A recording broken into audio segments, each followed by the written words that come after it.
বাবা মারা গেলে দাদার সম্পত্তিতে ওয়ারিশ কি নাতি পাবে? বাবা যদি মারা যান দাদার আগে, তাহলে দাদার সম্পদে নাতি সম্পদের ভাগ পাবে না। এখন প্রশ্ন হলো কেন পাবে না? উত্তর হলো, দাদা মারা গেলে তখন বাবা মালিক হয়, বাবা মালিক হয়ে বাবা আবার মারা গেলে তখন সন্তান মালিক হয়। মারা যাওয়ার আগ পর্যন্ত ওয়ারিসরা কখনো মালিক হয় না। মানুষ যতদিন জীবিত থাকে ততদিন সম্পদ তার নিজের, কোনো ওয়ারিসের না।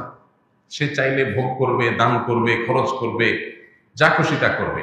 ইসলাম ব্যক্তি স্বাধীনতা, মানুষের আর্থিক স্বাধীনতা এই পরিমাণ নিশ্চিত করেছে, যতদিন সে বেঁচে থাকবে ততদিন পর্যন্ত তার সম্পত্তিতে সম্পূর্ণ কর্তৃত্ব একমাত্র তার। এই পরিমাণ স্বাধীনতা ইসলাম দিয়েছে। যদি কেউ মারা যায় তখন তার আর কিছু করার নেই, এই জন্য তার সম্পদটা ওয়ারিসরা পেয়ে যায়। এখন দাদা যতদিন বেঁচে আছে ততদিন পর্যন্ত দাদার সম্পদের ভাগ বাপে পাবে না। তো দাদার আগে যদি বাপ মারা যায় তখন তার মানে হলো দাদার সম্পদের মালিক হওয়ার আগেই বাপ মারা গেছে।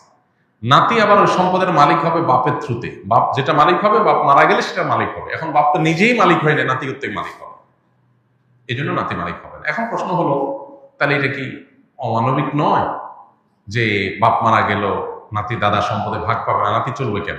এটার উত্তর হলো, বাপ যদি মারা যায়, নাতি যদি এতিম থাকে, ছোট বাচ্চা থাকে, ছোট থাকে, তবে তাদের ভরণ পোষণ দেওয়ার পরিপূর্ণ দায়িত্ব দাদার উপরে, বাধ্যতামূলক ভরণ পোষণ দেওয়া। এর পাশাপাশি নাতি হিসেবে দাদা চাইলে নাতিদেরকে তাদের সম্পদ থেকে যে কোনো পরিমাণ দিতে পারে। ওয়ারিস হিসেবে পাইলে তো নির্দিষ্ট সব পরিমাণ পাইতো, এখানে যে কোনো পরিমাণই পাইতে পারে, সেই স্কোপও আছে। একটা মানুষের বেঁচে থাকার জন্য শুধু বাবার সম্পদই একমাত্র অবলম্বন না, আরো বহু উপায় আছে। অতএব কিভাবে তারা চলবে এই প্রশ্ন করা অবান্তর।